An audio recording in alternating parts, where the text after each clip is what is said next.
Okay,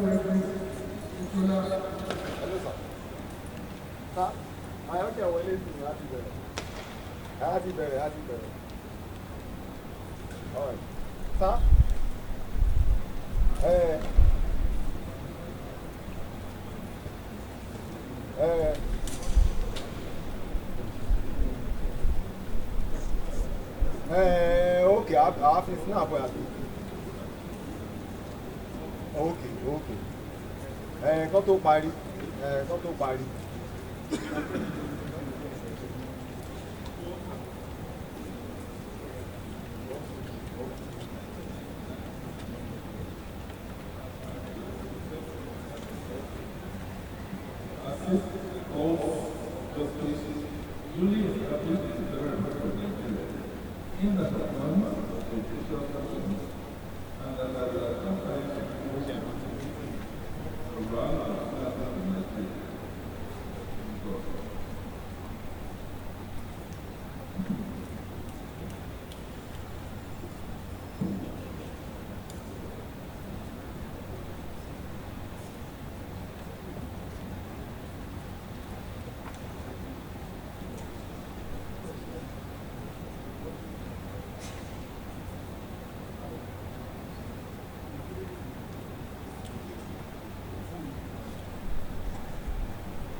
Nous sommes là pour recognize tonight.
Eso es una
check.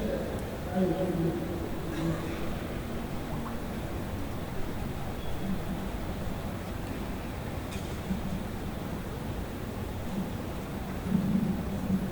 I, Richard Ayodele, upon whom the rank of senior advocate of Nigeria has been duly conferred, declare that I will at all times faithfully serve the interests of the Federal Republic of Nigeria in the capacity of senior advocate of Nigeria, and to that end will support and uphold the Constitution of the Federal Republic of Nigeria 1999 as amended.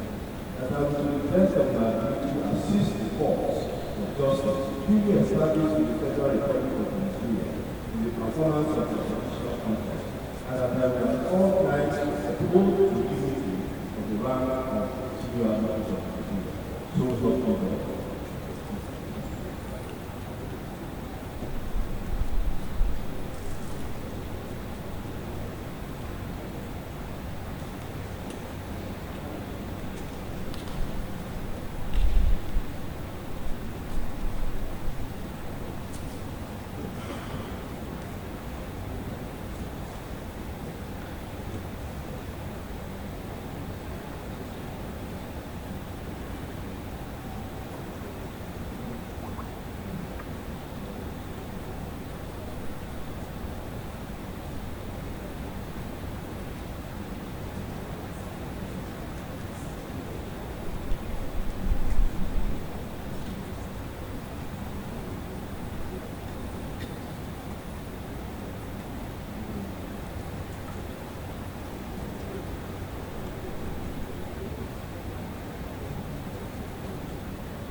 Yes, I know that. This is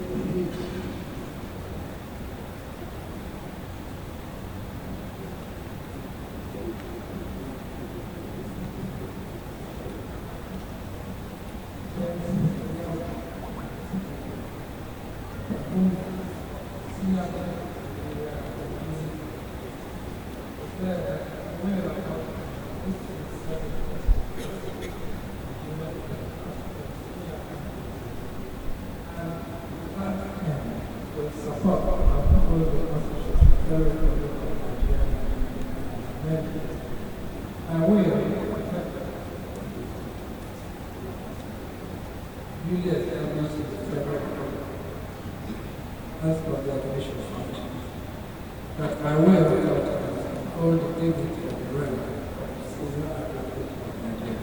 So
Ẹ̀ṣẹ̀ Yakubu.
Adéhùn Ìgbésẹ̀.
whom the right of service of Nigeria has agreed to that I will, that I will successfully serve the Vice President of Nigeria, in the capacity of National Government of Nigeria, and to that end, this is law and protocol, the Constitution of the Federal Republic of Nigeria 1999 as amended, that I will, to the best of my ability, assist the cause of justice really establish the Federal Republic of Nigeria in the performance of the judicial functions, and that I will, at all times, uphold the dignity of the rank of Senior Advocate of Nigeria.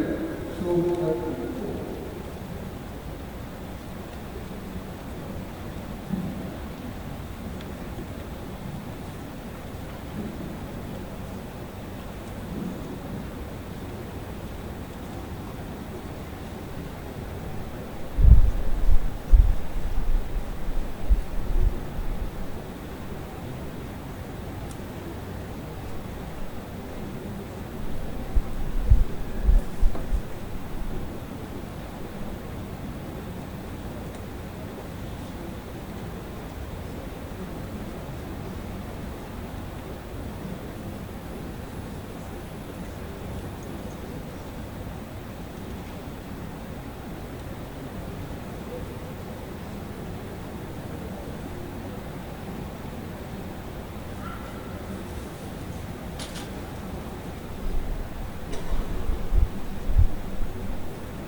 God.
Senior Advocate of Nigeria, declare that I will, times quickly serve the interest of federal government of Nigeria and the capacity of similar governments of Nigeria. And to that end, we will support and uphold the Constitution of the Federal Republic of Nigeria as 1999 as amended. And I will, to the best of my ability, assist the courts of justice in the establishment of the Federal Republic of Nigeria and the performance of their judicial functions, and that I will, at all times, uphold the dignity of the right of society. So, God,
DJ, I've not been able to get you online.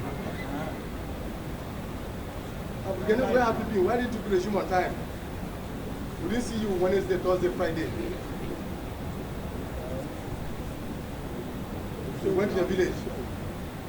Okay, you went to the village. Who said this is not working? Oh. try to score that this is like the projector is not working. Outside.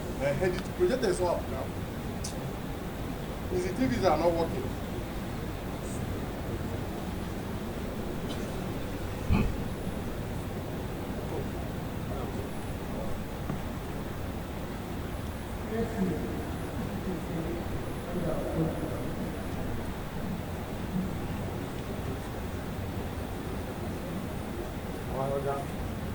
Wait for Salah, you don't want to come back. As well, they do Salah. Which kind of thing is that? Then I carry my phone again. But on the right, I see that. Yeah. All different stuff. Yeah. We have aspects and to that I will support the whole constitution of the federal government of Nigeria as a country. But I will first assist the court of justice to the establishment of the federal government of Nigeria in the performance of the national functions. I will at all times uphold the dignity of the right to Nigeria. So help me God.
Here there are approximately 50 comprehensive federal projects of Nigeria, the capacity of senior education in Nigeria.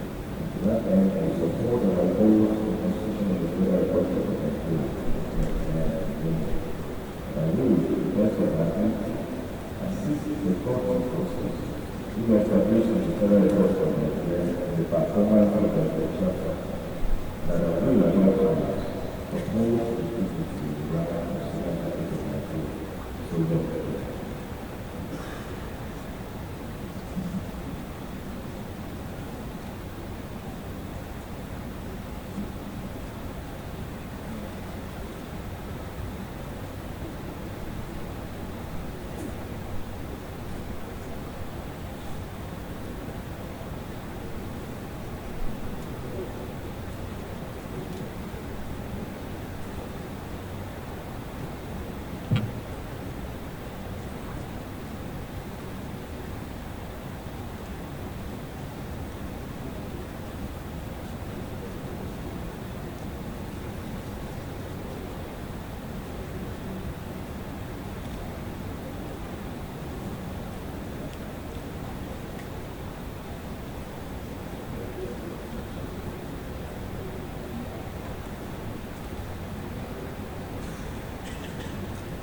in Nigeria. So that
assume the rank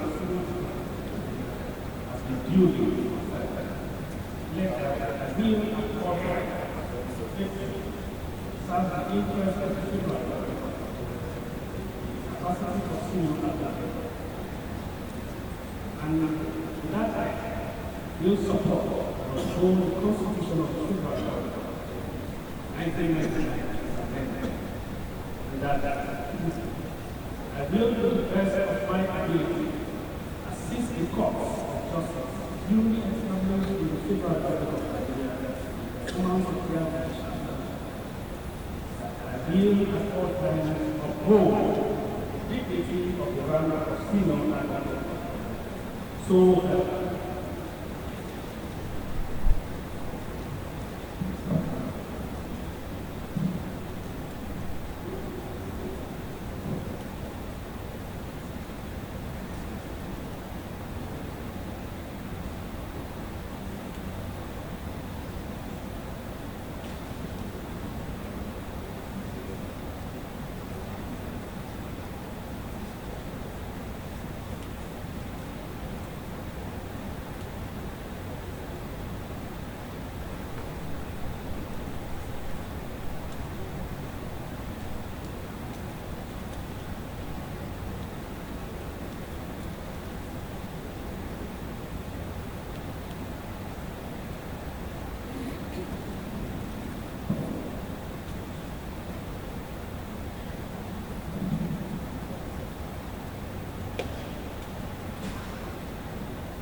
Okay, so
Justice of Nigeria, Justice SFA, Egoro, GCON, my brother justices of the Supreme Court, who serving and retired, President and Justice of the Court of Appeal, who serving and retired at present, as of course of various legal species, Honorable Federal Minister of Justice, my lords, judges of various institutions, members of the inner and outer bar, distinguished honorable members of the National Assembly here present, Royal Highness, John Monk of Jos, distinguished invited guests, ladies and gentlemen, and members of the press.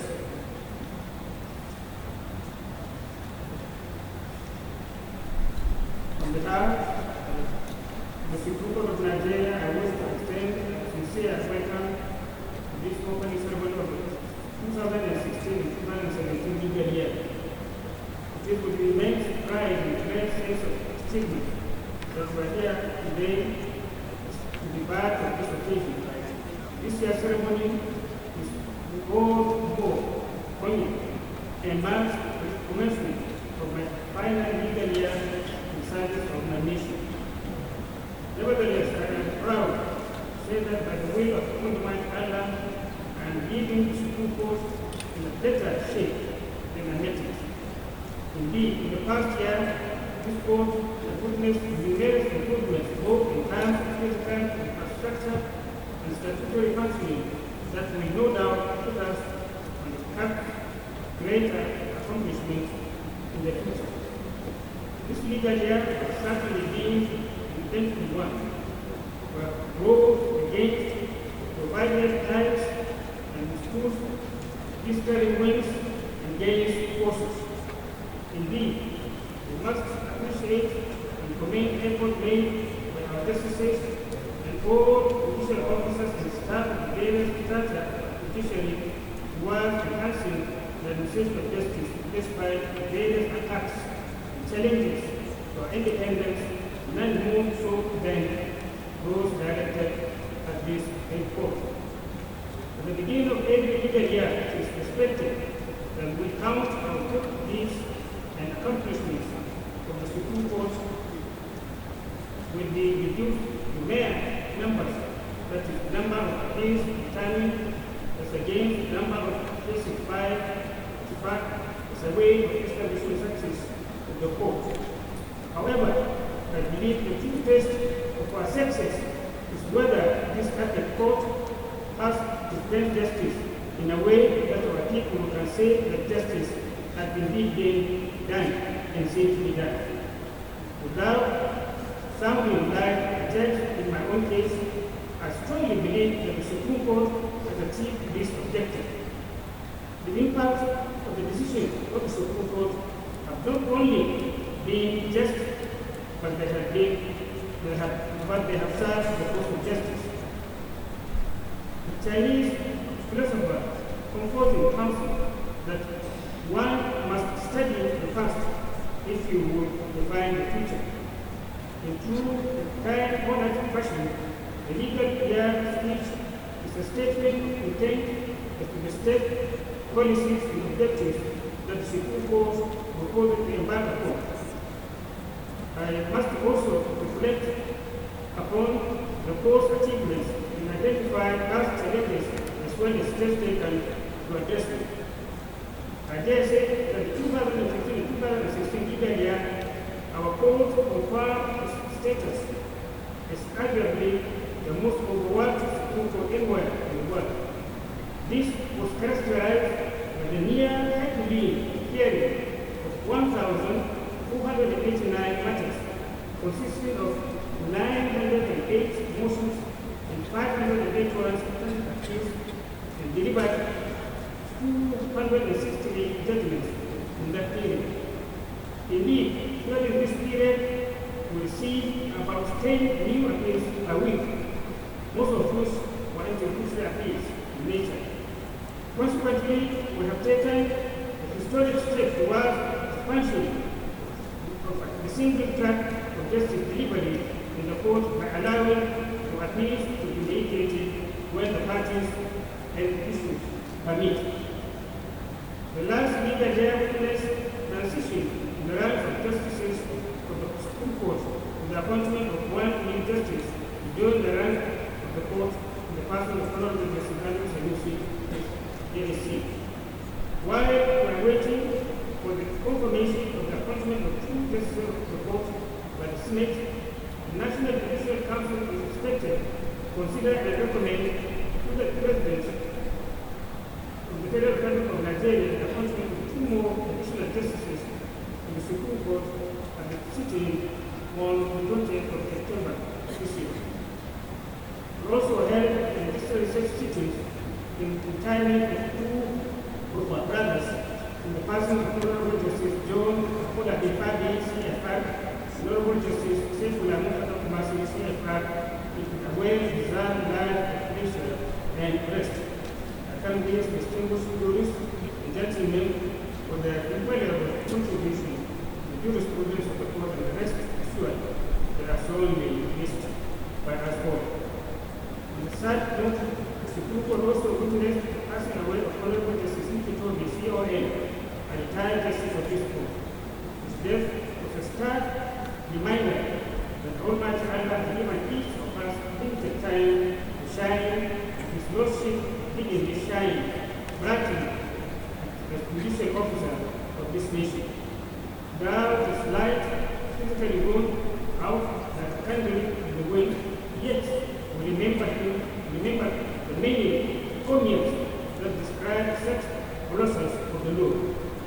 Us, the Nigerian judiciary, the many around the world, many around Nigeria and the world, his lordship was a bad colleague, brother justice, peacemaker, a consummate gentleman, and erudite scholar, lecturer, former dean of law, University of Maiduguri, mentor, and indeed one of the most notable jurists of his generation.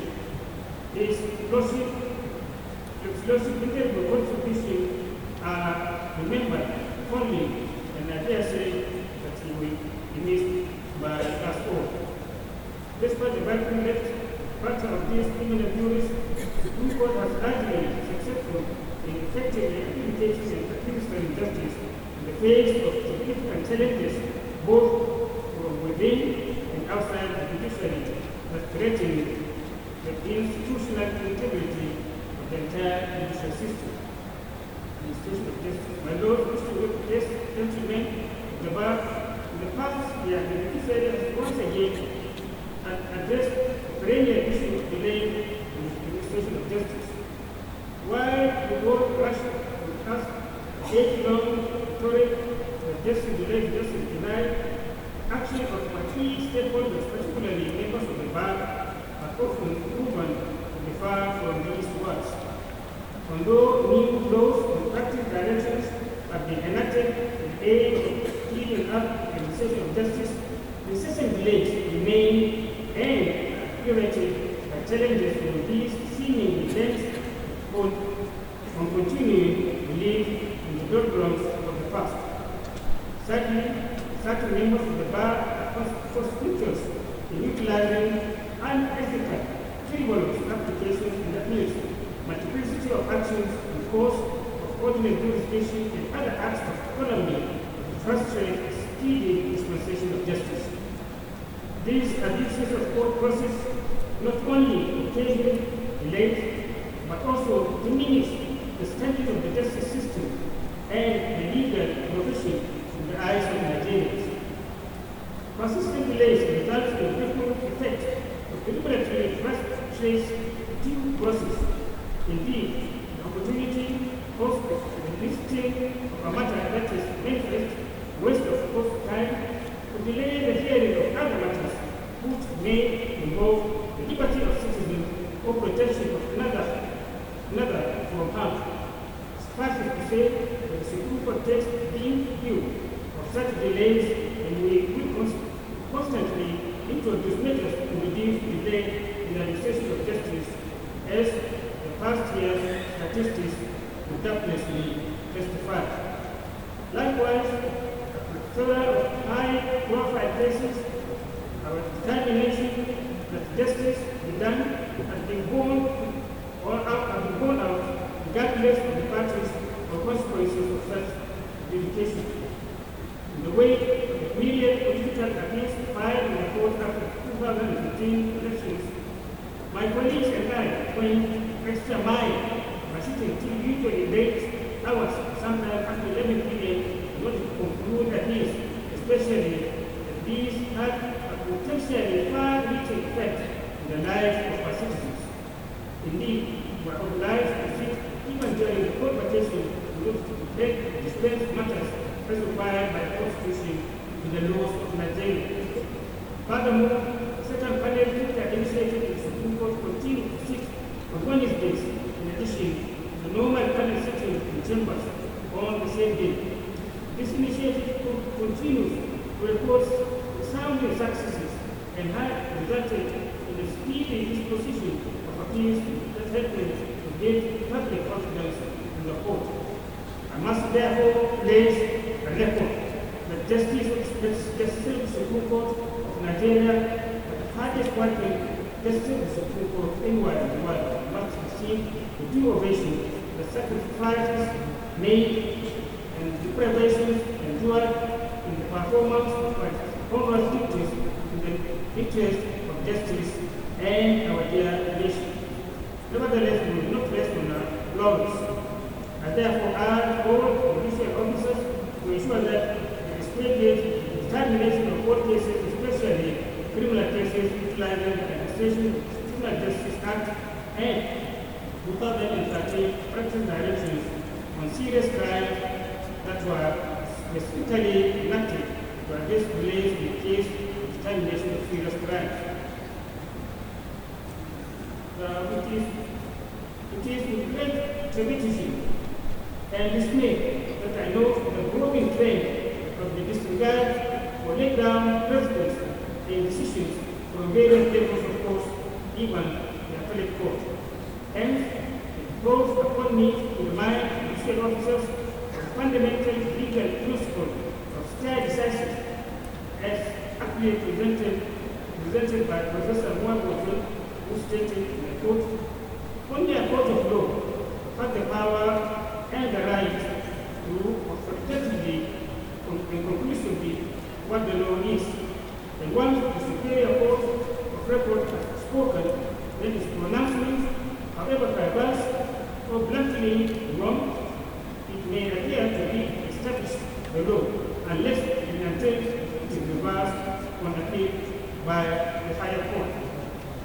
As also Honorable Justice Okuta, President of the LPPC, succinctly put it in specific context of the Supreme Court, we are final not because we are infallible. Rather, we are infallible because we are final.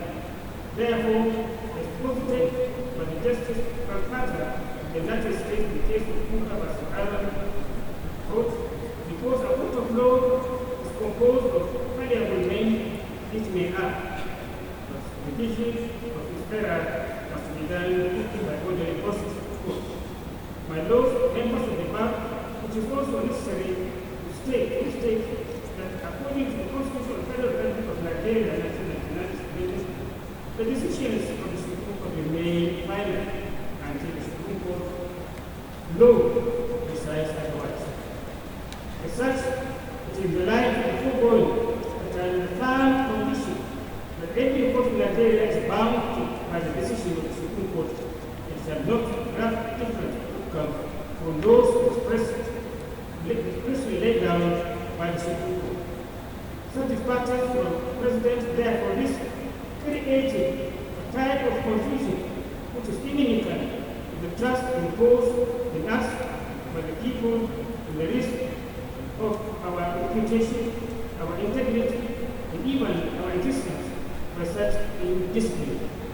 Several conflicting decisions were recklessly dished out by the Court of Appeal last year, and the appeals arising from various decisions of the Election Petition Tribunals given in the election petition filed by the parties who lost the general elections conducted in 2015. Such decisions were made as a result of flagrant refusal of the panels of the Court of Appeal involved to be bound not only by its own decision, but also by the decision of this court. And therefore call upon judicial officers to due respect to the law is charged to adjudicate in a manner that relies upon the principle of justice. Little wonder, therefore, that people are now increasingly looking at alternative peaceful resolution in order to engender more certainty of the resolution of their disputes. Complaints to the National Judicial Council. My Lord, ladies and gentlemen, I believe that the purity of God is determined by its hallmark, a sure measure of the strength of our judiciary is constitutionally guaranteed independence. A pivotal part of this independence is the ability of the judiciary to act on complaints of allegations of misconduct against judicial officers. The Constitution clearly lays power to exercise total control over judicial officers in the National Judicial Council. Furthermore, in line with the provisions of the Constitution, the Judicial Discipline Regulation 2014 comprehensively sets out the procedure for making a complaint without undue interference from the arms of government. It is therefore a great concern and wonder that the growing trend for our lawyers, litigants, and even members of the public who their complaints of judicial officers in the office of the President of the Federal Republic of Nigeria, and most is made. The legal practitioners who hope to be better appreciate the need for the independence of their primary constituency would engage in this misguided practice. This dangerous unique trend bore itself out in various complaints ranging from disparaging remarks against judges of a superior force and unprecedented and warranted and unfortunate personal attacks on judicial officers. I must admit that these cases were particularly distasteful and have been marked for acting against area counsel by the legal practitioner national committee. This trend is a distressing indicator that having outdone the evils of interference and independence of a court during the military era, some legal practitioners now engage in dragging the judiciary back into the same bondage in this current democracy. I deduce that motivation of this trend lies undoubtedly in the narrow, global self-interest and incompetence. However, we must understand the only way to improve performance of a court is through the judiciary itself. Unlike the days when the rule was by the decree, it is apt that we take ourselves and the doctrine of separation of powers and hold strongly to it. As I have hitherto said in various speeches, where a complaint against any judicial officer is properly submitted to the National Judicial Council, the Council will act on it, say swiftly and decisively. The appointment of chief judicial officers in the area of judicial appointments,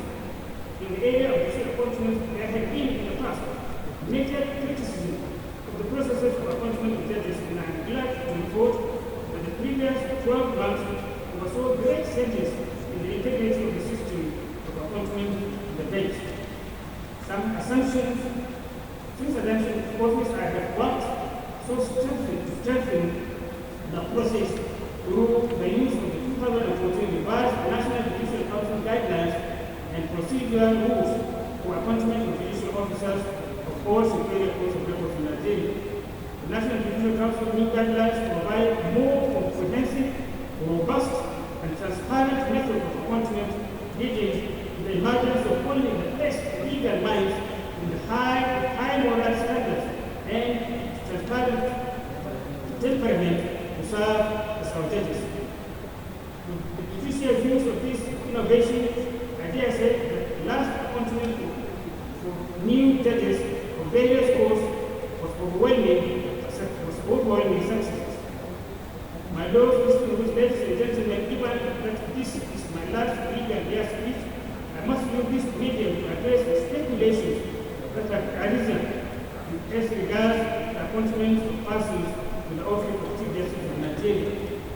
Permit me to restate that Section 231 of the Constitution of the Federal Republic of Nigeria 1999 is quite clear as to the procedure that must be followed in appointing a Justice of the Supreme Court or indeed substantive Chief Justice of Nigeria.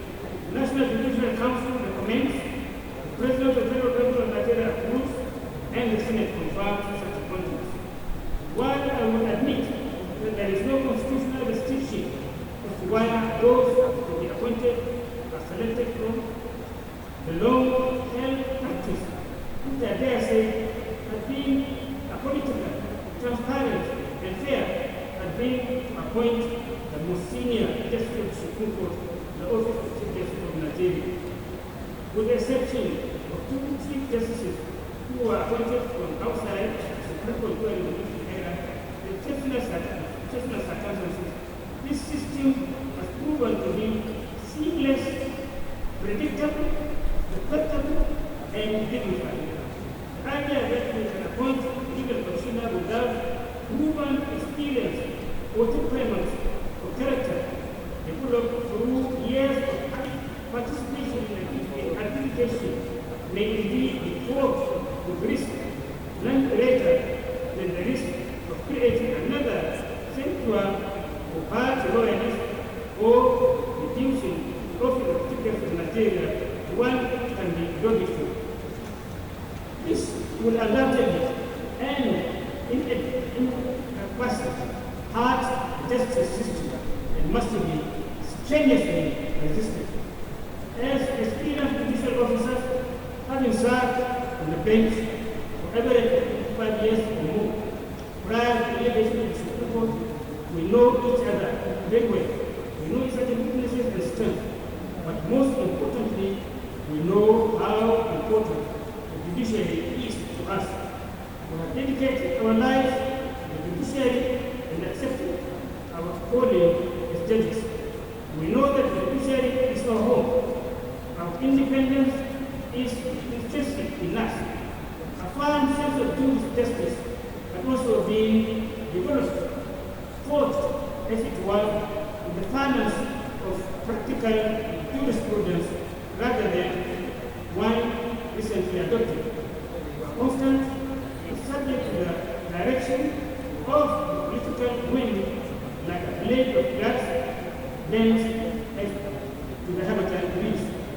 And with all institutions of the judiciary, the prospect of lobbying is one that we eschew and will not push or introduce into the bench. I must state that this and stability, independence, and fairness is one which is sorely needed and have been evident in the recent confinement of the rank of local rank of senior officers in Nigeria. Permit me to extend my sincere congratulations to the newly appointed senior officers in Nigeria for the confinement of the distinguished rank upon the board. As I stated last year, in this rare privilege which imposes both moral obligations and professional duties on you, you have become leaders in the noblest profession. You must therefore strive to uphold the trust of one society both in you. You were selected based on strict criteria such as unquestionable sound command of the law, the ethic of your profession, and now occupy enviable position that recognizes these attributes. I therefore advise you to imbibe highest tenets of integrity and humility that is befitting your status. You must ensure that your reputation is carefully defended and protected, remembering that your privileges are ones of humility, of service and service. And those who aspire to this noble rank are urged to emulate virtues, honesty, diligence, and hard work, shunning the temptation to attain the rank by all means is work.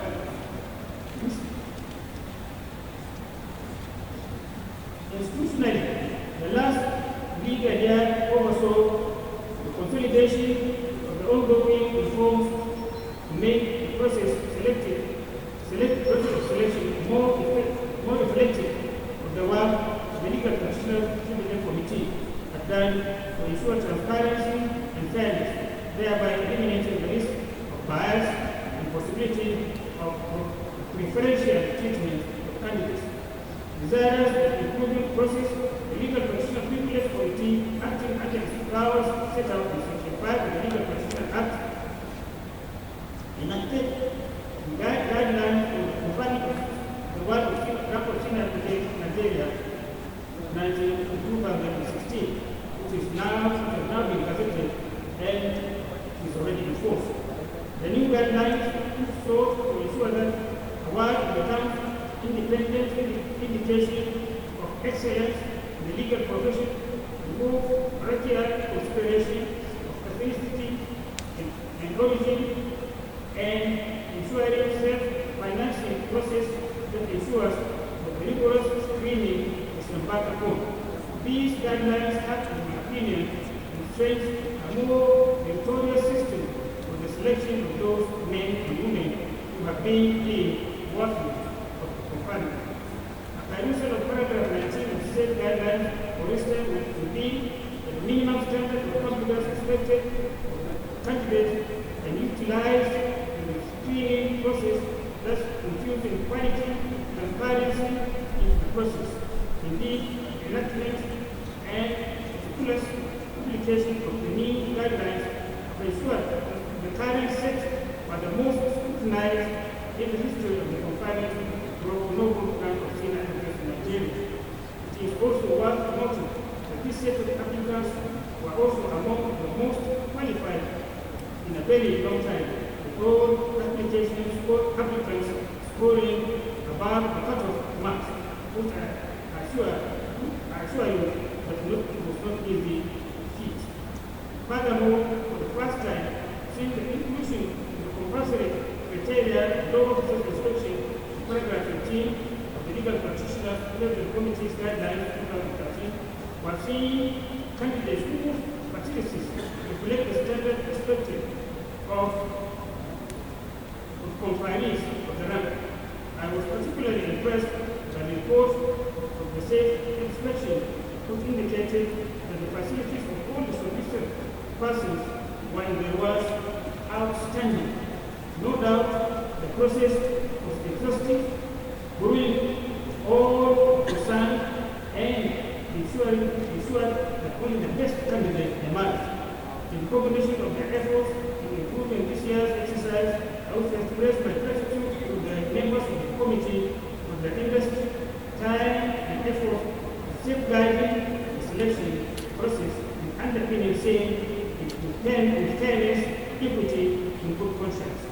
Although we have worked a scrutinized system, I note that in recent times, some senior lawyers have resorted to conduct which is reminiscent of a crime in drama in court, in order to gather numbers of cases to meet the requirements needed to be considered for confinement.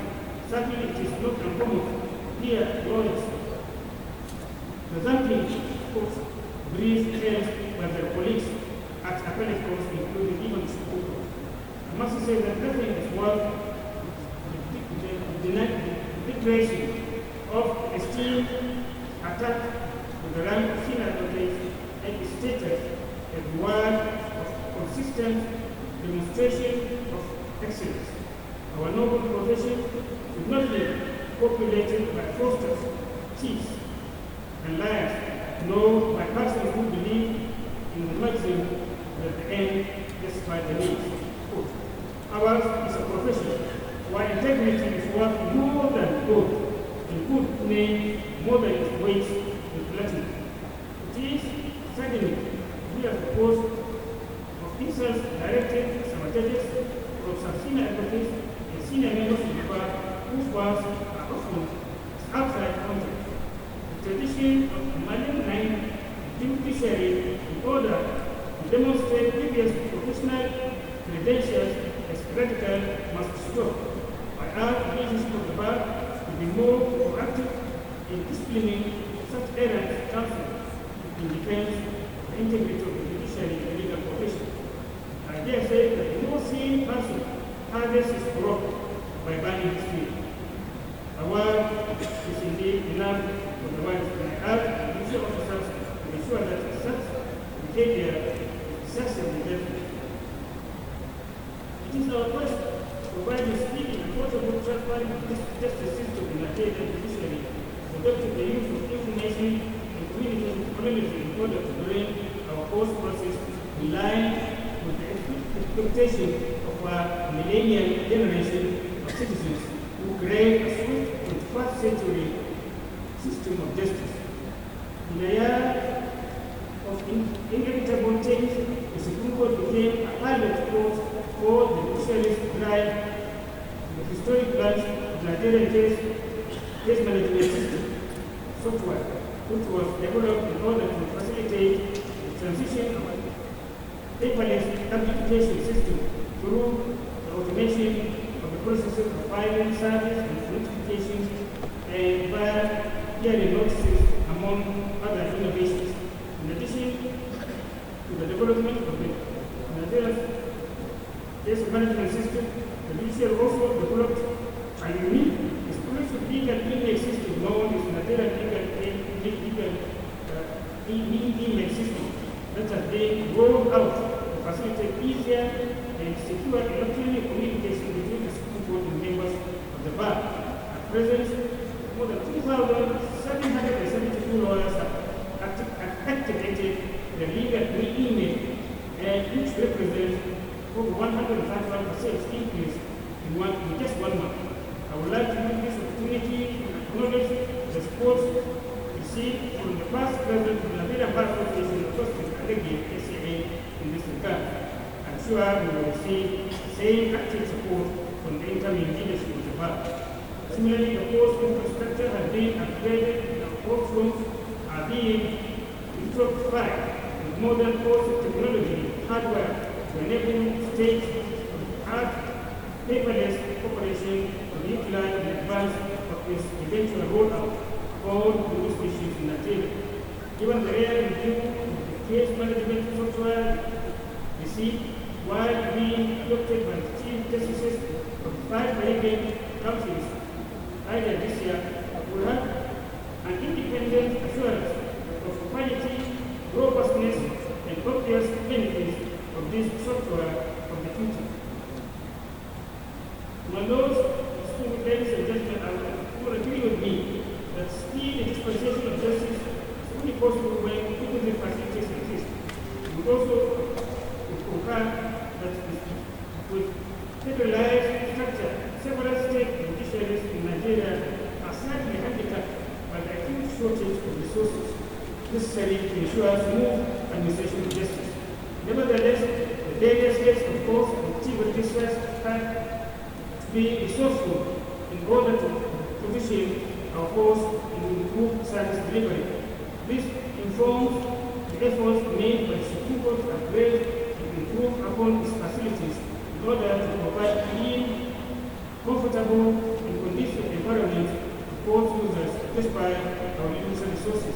Sequent to my direction, remarks and my passion for positive change, the Supreme Court has also embarked upon extensive establishment exercise aimed at meeting the requirements of modern Supreme Court.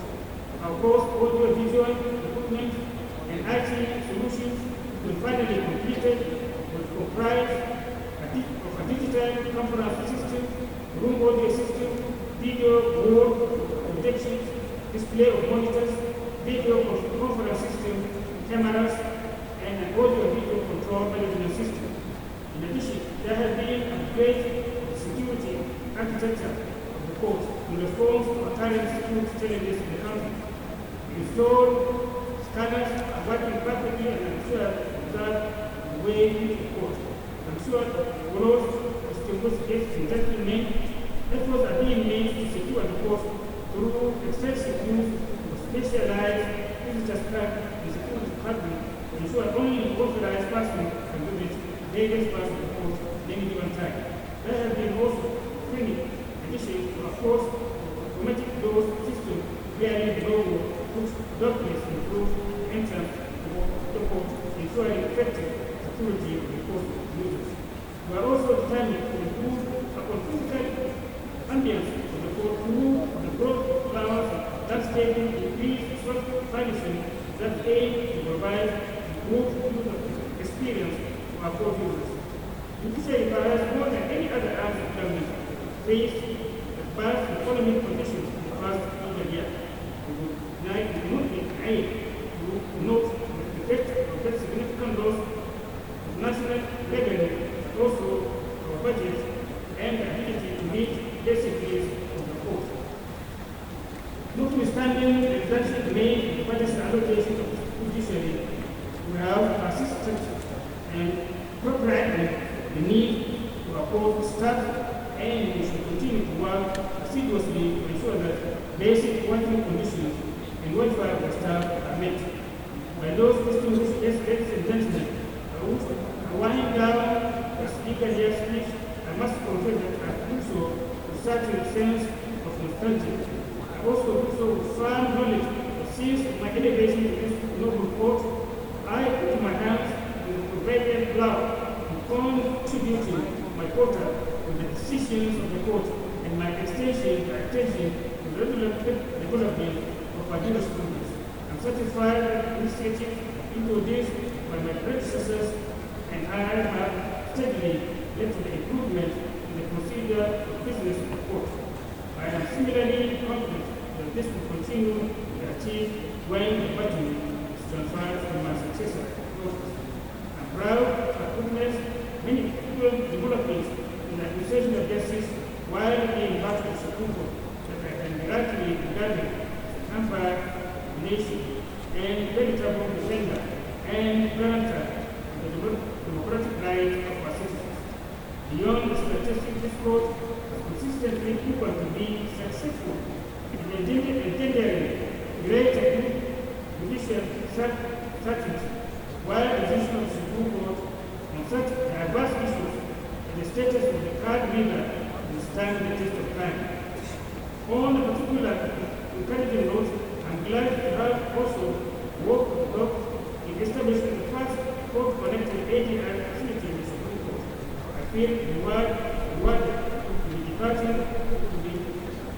the court, saying the knowledge of the court is now beckoning other administration in the use of multi-modal justice delivery system. Argument the path of success in the Supreme Court mediation center. My Lord, distinguished ladies and gentlemen, while it's true to say that judiciary faces various challenges, we must address these challenges and by guaranteeing the judiciary is blind, extraneous explanation. This requires for legal practitioners, senior advocates of Nigeria, professional prosecutor agencies, court staff and judges commit to speedy, fair and transparent system of justice. I need you all to charge us to remember justice is not limited to our generation. It is one of the most valuable factors that we can equip to our posterity. Therefore, call us all to do better. Last year, work to deliver a sort of justice that will restore our better reputation in the eyes of our fellow citizens. On behalf of myself and my brother Justice of the Supreme Court, I would like to extend our sincere gratitude to all distinguished guests, as well as the witnesses from far and wide who are gathered here to witness this event. In this reflection occasion, for me, for the court, I also wish to express our personal appreciation to you all for giving me the benefit of your attention. It is now my singular honor and privilege to declare the Supreme Court of Nigeria 2016-2017 legally approved. I wish you all beneficial and favorable new legal year ahead. Thank you, and God bless all of us.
Your Lordship's name wish to see.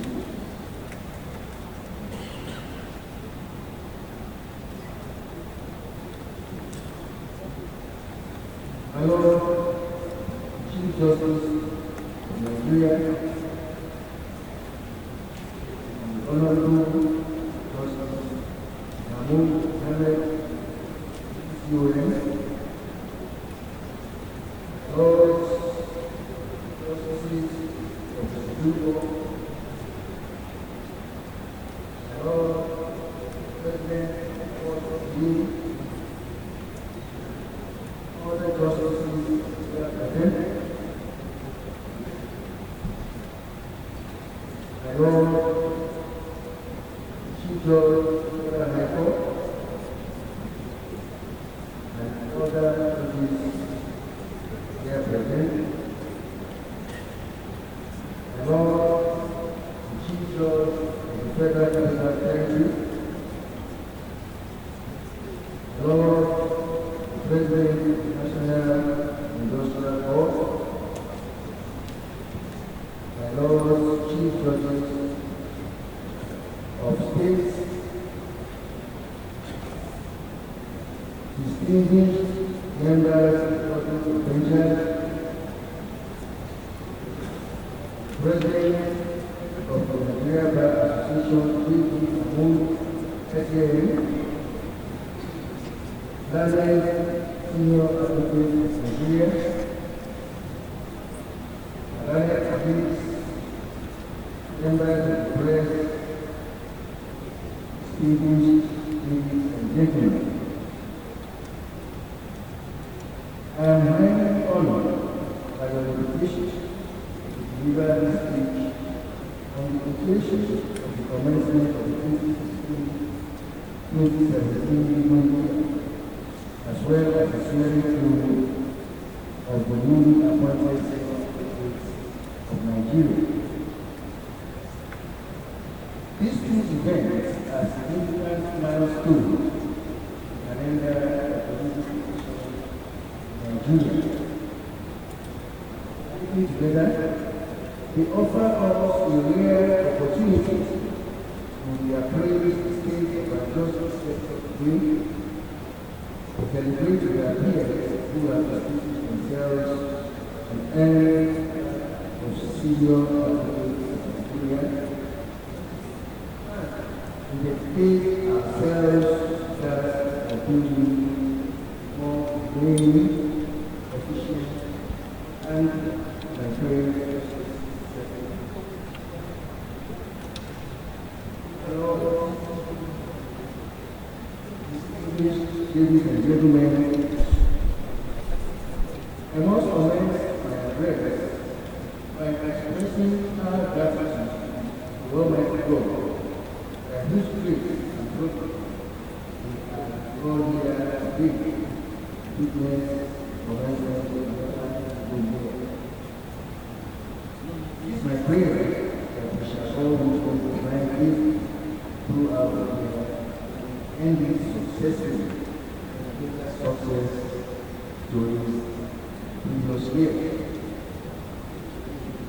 At this point, let me also congratulate my Lord, Mahmoud Muhammad, CON, for the eminent task of leading the Nigerian leadership for the last 1 year and more, since your appointment as the 15th Justice of Nigeria. I am convinced that given your wealth of experience and experience, you will continue to position your share as a credible and important my commendations of all to gurus, all the other justices of this who have assured that despite the political and social tendencies of our time, Nigerians still see sport as incredibly representative values of freedom, justice, and social order.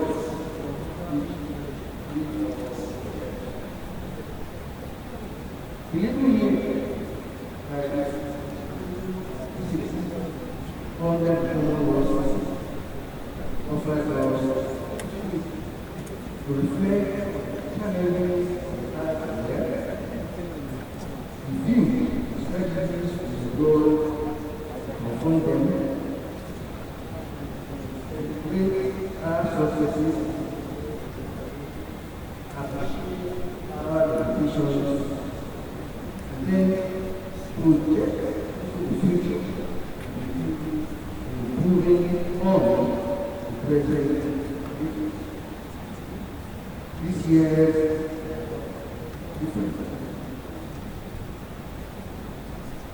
Indeed, you know, as this is the first after a few years in office, at the president, which came into office.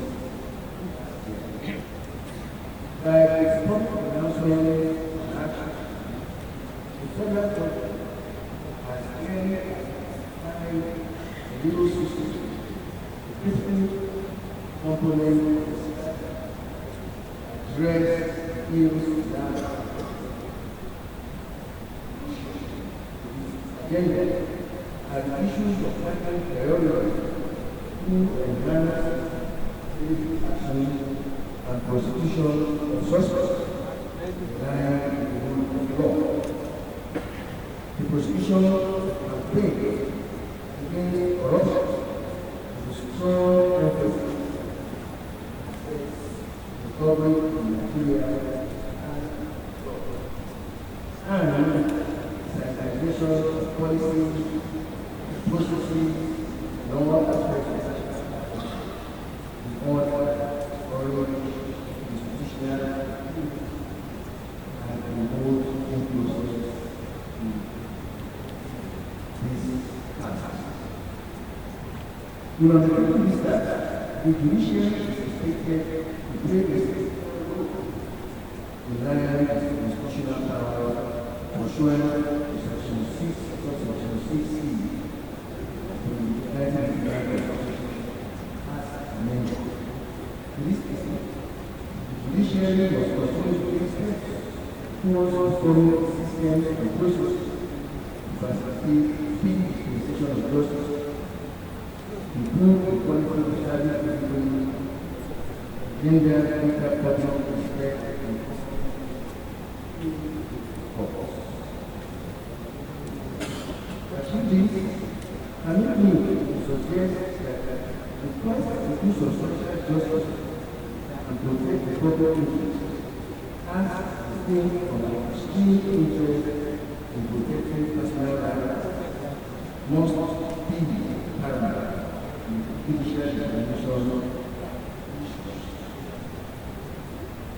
Judicial officers must equally take deliberate steps to ensure credibility of their offices and the defense of personal remain unimpeached. That is fine to note that my Lord, Chief Justice, has also made this issue as a priority of the judiciary. I indicated in my speech, 56th annual conference ending in last year, the genuine cause of war for our senior citizens has been the apparent affecting judgment of similar institutions to respect apparently similar. While it is undoubtedly true that as lawyers we are trained to distinguish minute differences in some ways so as to justify different conclusions and different laws, we must, however, really important perceptions to primary or other of the pronouncement of the head. The authority of the judiciary is largely dependent on the public perception of its impartiality and its inherent capacity of justice. These are attributes that confer respect and the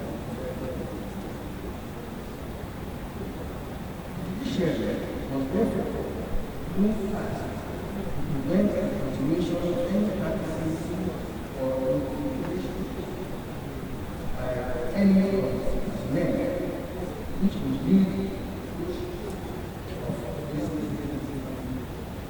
in and undue bear us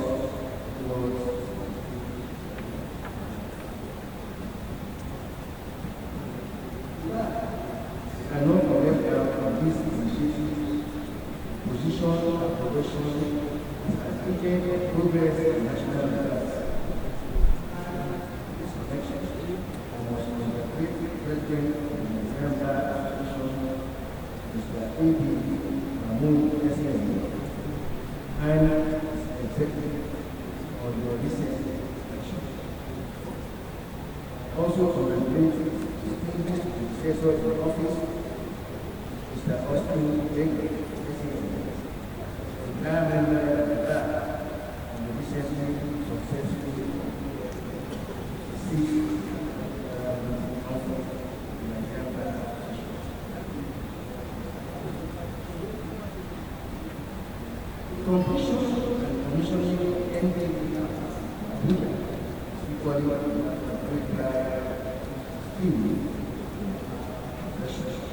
I must also regret that I am employed at the position of ending that the work of government by creating corruption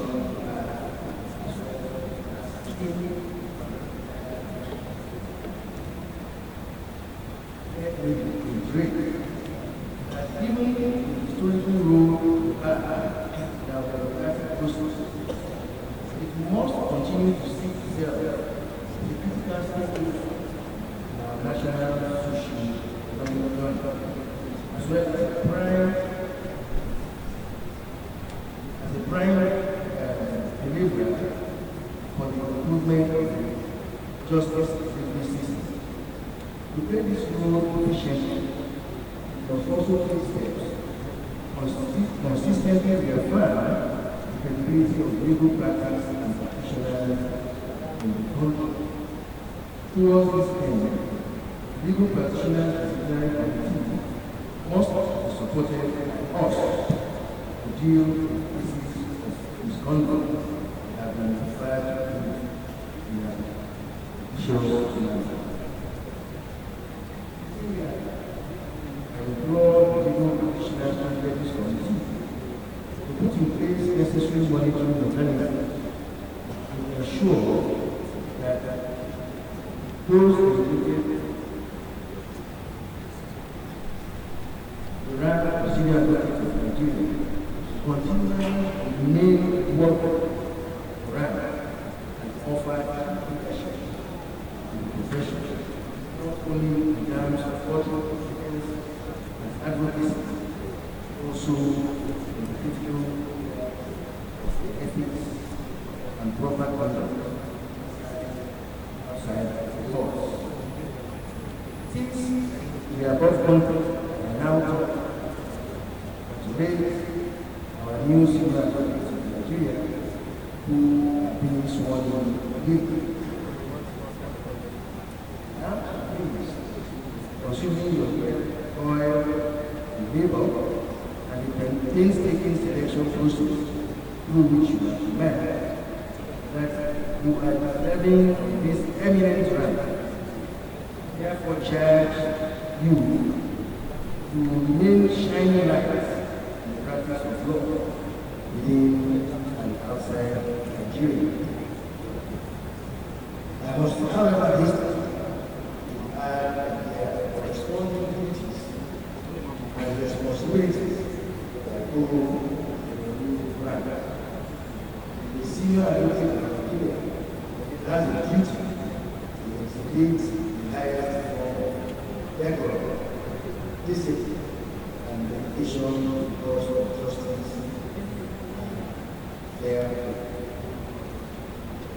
As a leader of the bar, the senior advocate is expected to bring to bear on the profession high standards of evidence and honor in the preparation and conduct of his cases. Let me, however, hasten to remind you that your new status confers no immunity on the disciplinary processes of our profession or the general application of the law for any act of misconduct, whether in the line of professional duties or otherwise. I trust, however, that you shall not be found wanting in meeting the high demands of your new rank.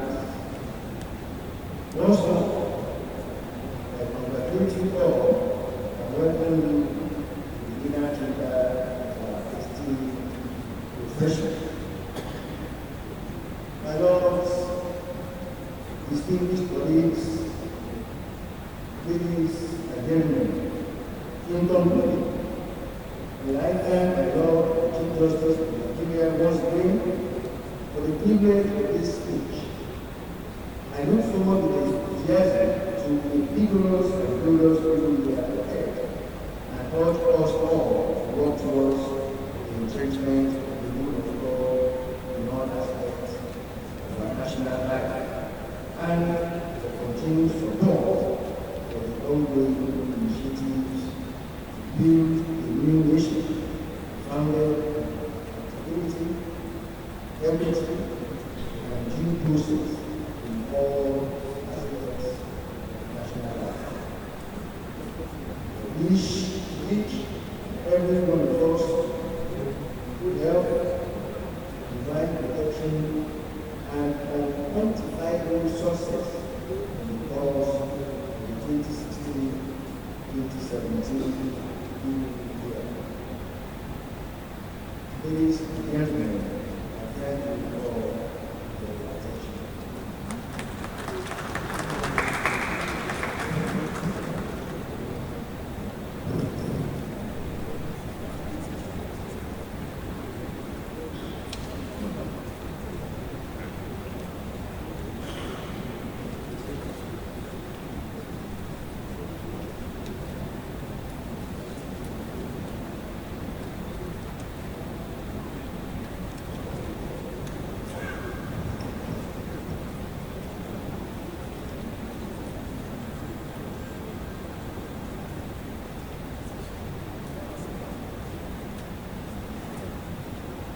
May I call upon Chief Okoku to deliver the address on behalf of the Mr. President, the leader of Syria and Nigeria.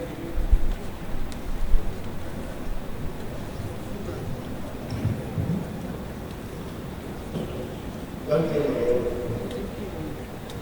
Please permit me to say my Lord, the Honorable Chief Justice of Nigeria. All politics are there by your fire, which are not in This yearly routine of holding weather setup and management the legal year has now assumed the greater status of the country.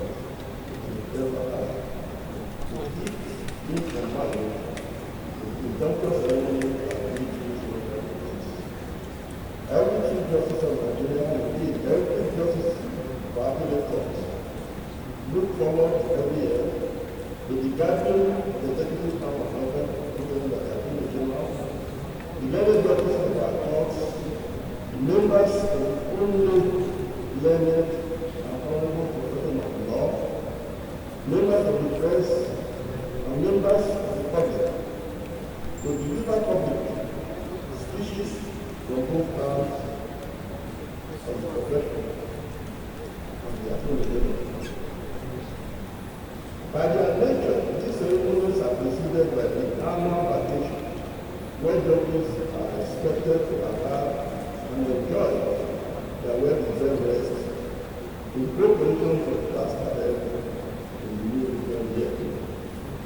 I therefore welcome honorable justices from your vacation and pray that the good Lord will give you strength to cope with the stress associated with the application of cases in the region. Turning to our honorable judges and justices in the seat of justice, it is most gratifying to hear from the honorable Chief Justice of Nigeria that judicial reform is up for consideration for the presentation this new year. In particular, with the advance made to sanitize and digitize process filing system, the steps so far taken must be understood to be just the beginning of the necessary reforms of the Nigerian judicial system in order to attain the standards of this field, not only in Africa, but in the advanced Commonwealth institutions. Nigerian judges have served meritoriously judiciary in the past provided depths of thought for our sister countries in East Africa, even to Southern Africa. I understand we still provide some aid for our West African sister states.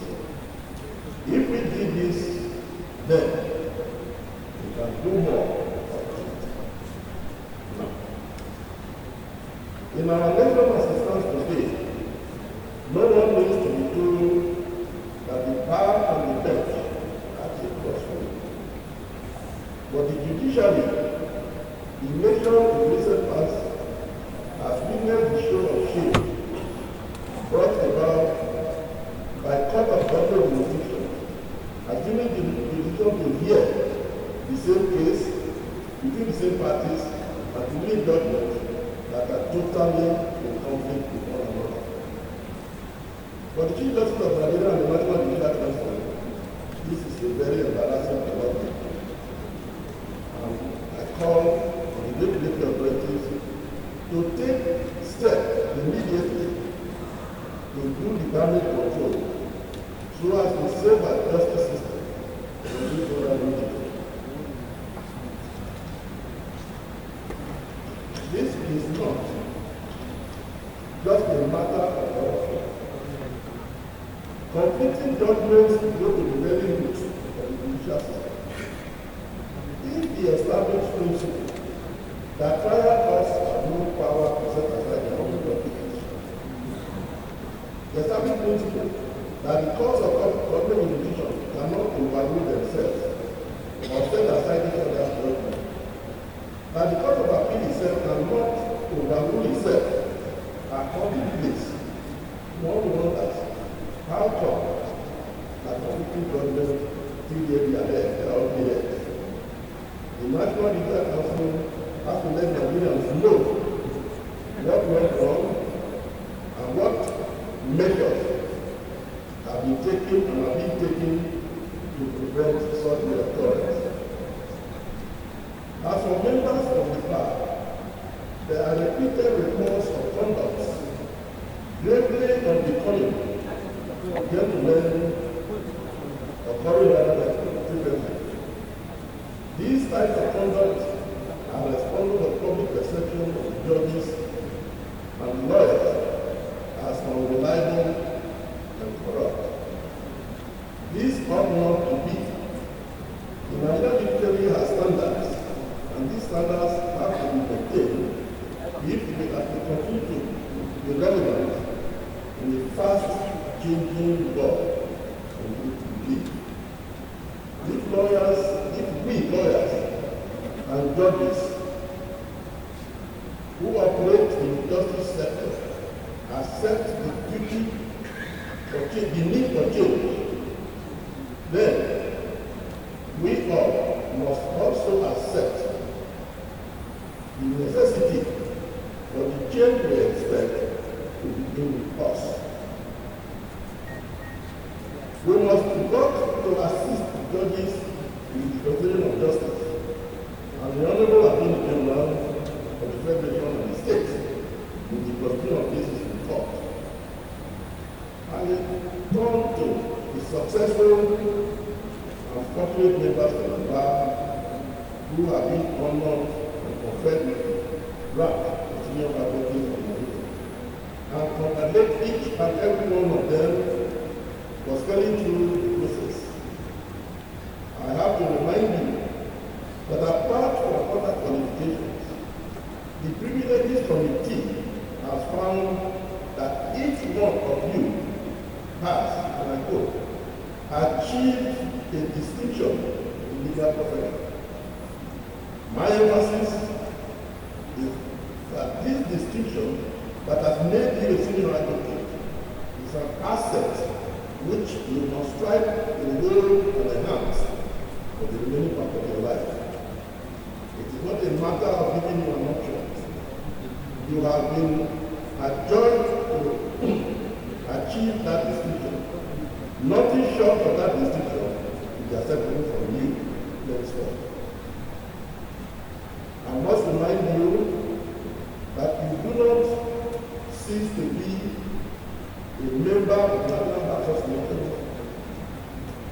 because you have been educated with human back. You must remain, you cannot remain a senior advocate if you are not a member of the bar. To look down on members of the outer bar or the Nigerian Bar Association itself is the highest mark of influence on the part of every senior advocate. No one to take the cross line. To our colleagues at the inner and outer bar, we must appeal to them that they have a duty to assist the judges in the onerous task judges are expected to perform in the application of justice. Judges rely on the submission of counsel. These must impose on counsel as officers of the court the duty to be honest and straightforward with their submission, so as to ensure that no lawyer, by his action or inaction, misleads the judge into coming to a decision which will give rise to miscarriage of justice. That is not the way of justice. You already know that it is our duty to put our client's case vigorously, truthfully, and without hiding anything that the judge needs to know.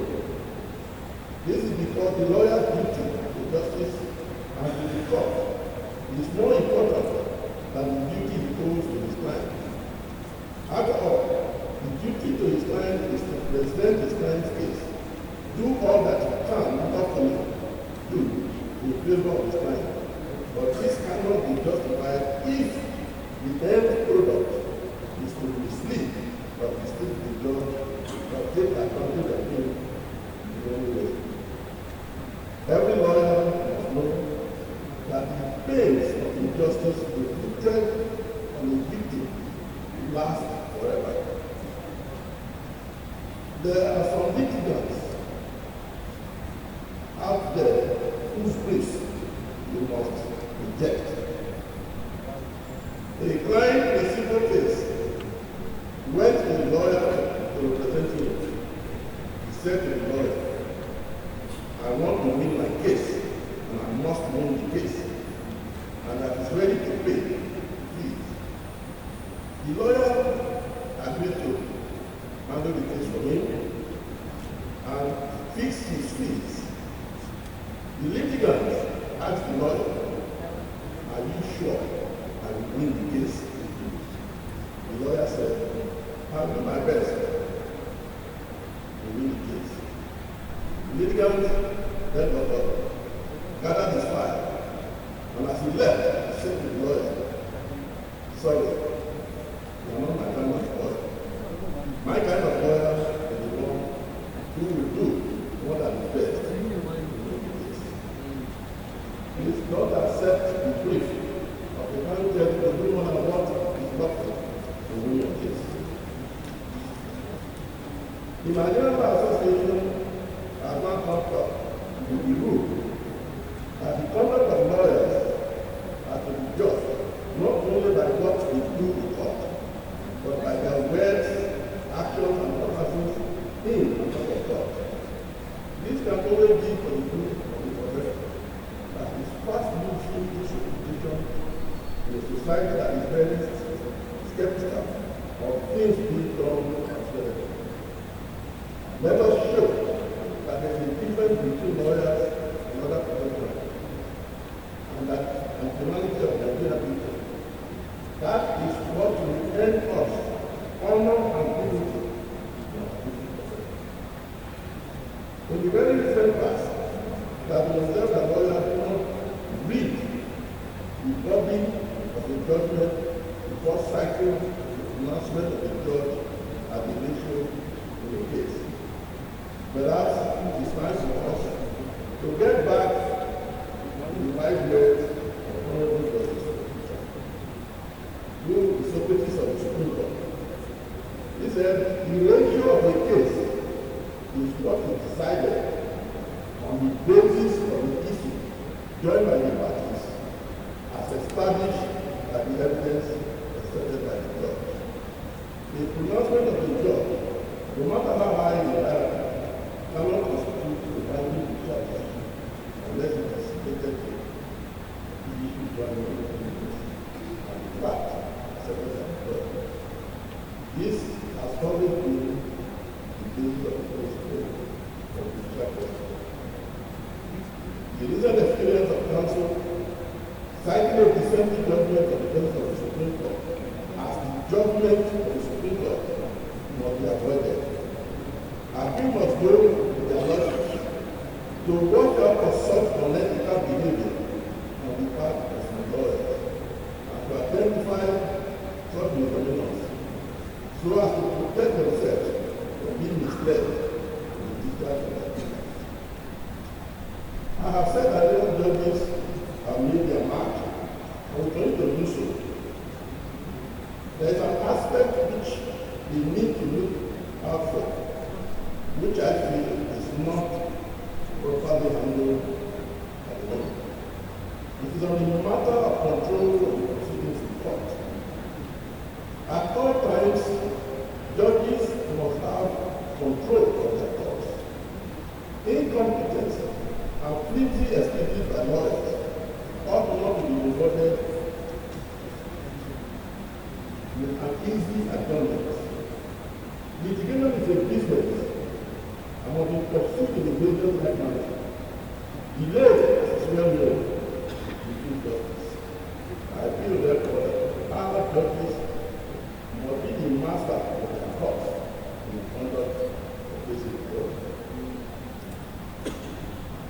And Lord, today is your day of joy. It's also our day of joy. I congratulate you for the job well done. And I congratulate you all for the job well done. Let us support the new thinking in the country. Let me remind you that in the seat of justice, you are a representative of God. So I invite you to listen to what the scripture said by the Commission of Justice. It is written in the book of Deuteronomy. It said, consider carefully what you do, because you are not judging the level of the law. Who is with you whenever you give a verdict? Now let the fear of the Lord be on you. Judge carefully, for the law of our God, there is no injustice or partiality. Let me end this speech by referring to a few instances of comprehensive legalism.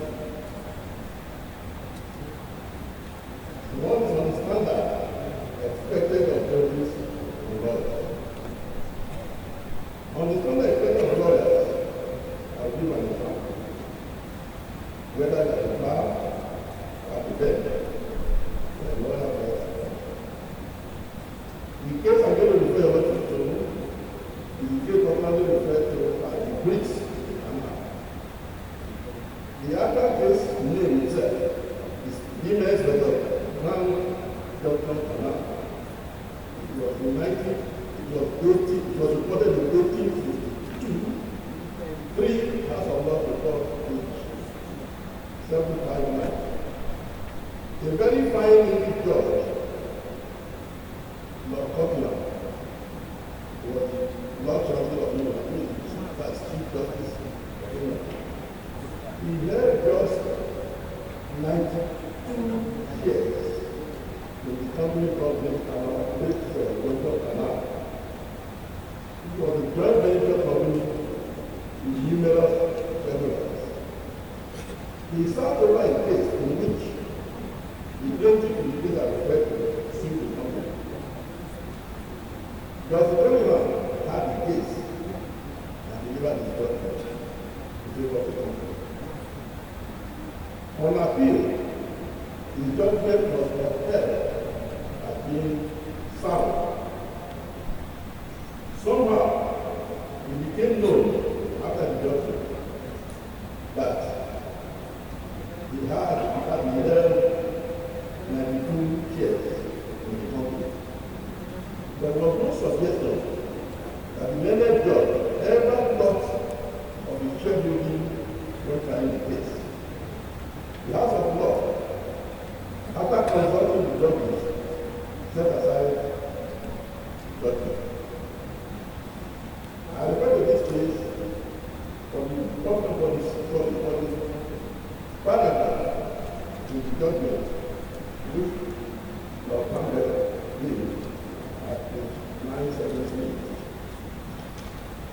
He said, no one can suppose that Lord Buckingham, that is the Chief Justice, will be in the remotest degree influenced by the interest that he has in the son. But it is of last importance that the maxim that no man is to be a judge in his own cause is sacred. It will have been the most solitary, it will have the most solitary influence when it is known that in a case in which the Lord Chief Justice, Lord Chancellor of England, has an interest, his decree was set aside. Before and during the tenure of Lord Justice Bacon in the 7th century, judges of England have been taken back, and almost every judge was being suspected of bribe taking, as many ignorant Nigerian people do in our country today. A very great Englishman, Bishop Hugh Fatima, was one of the campaigners against corruption. And if you find corruption, the effect of corruption is little bit the root. In 1572, the book is called Honor Diligent Rivera. He said, I put his words, he was speaking about the judges in England. They all like bribe. Bribe is a priestly kind of thieving. They will be waged by the rich, either to give sentence against the poor or to put off the poor man's cause. This is the noble act, this is the noble theft of princes and magistrates. They are bribe takers. Nowadays they call them gentle rewards. They call bribe gentle rewards. Let them leave their covering and call them by their true Christian name, bribes. Now, as I refer to these matters, to see what we can learn from the meaning of history, and to show that even though that is not Nigeria, but we can change. So the war against bribe in the judiciary has taken place. Not the one Nigeria was won. In England, it was that battle was won at the time of Bacon, who himself took bribe. Justice Bacon was the chief of the Lord Chancellor of England. He was accused of bribe taking by the House of Commons and was tried by the House of Lords. The verdict was pronounced on the 3rd of May, 1620. I refer to this verdict to drive home the point of how seriously the English society condemned bribery 800 years ago. It said, the sentence, that the Lord Diamond Centauros was Lord Centauros, Lord Chancellor of England, shall undergo a fine and a ransom of £40,000. That was in 1620. That he shall be imprisoned in the Tower during the Queen's pleasure. The Tower was the maximum security prison, but the tricky part was that he was to be there during the King's pleasure. Your Lordship knows that the only person who can be sentenced to the King's pleasure is the lunatic. So the Chief Justice of England was here being sentenced by his people to be kept on the Tower during the King's pleasure. That he shall forever be in the state of Commonwealth, that he shall never sit in Parliament, nor come within the verge of the cause of law. My Lord, the Lordship should agree, or at least Nigeria will agree, that that was a very serious business on those days. With the sentence pronounced on the paper, right in the judiciary level came to an end. And from that day on the site of anything that looks like pride, English judges ran away as if they are still playing, or as if it was Ebola. So, my Lord, I don't think our next books in the little book, landmarks, the Lord by the Bible.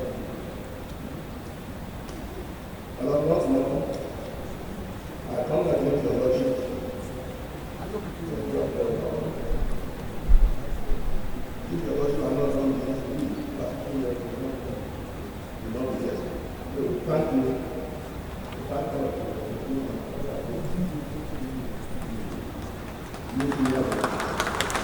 Thank you.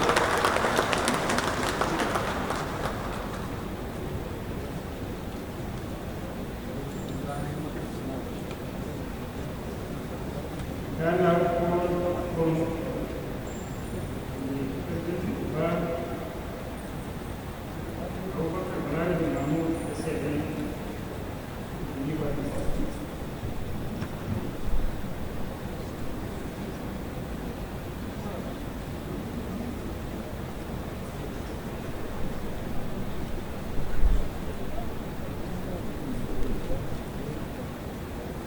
My Lord, the Chief Justice of Nigeria, my Lord, Justice of the Supreme Court and the Court of Appeal, judges of the Superior Court, the Honorable Attorney General, the Minister of Justice, benches, members of the Bar, Excellencies, Royal Highnesses, distinguished ladies and gentlemen. I thank the Lord for the privilege to speak at today's special sitting of the Supreme Court to mark the beginning of the new legal year, and also the admission of 22 very distinct appointments to the bar.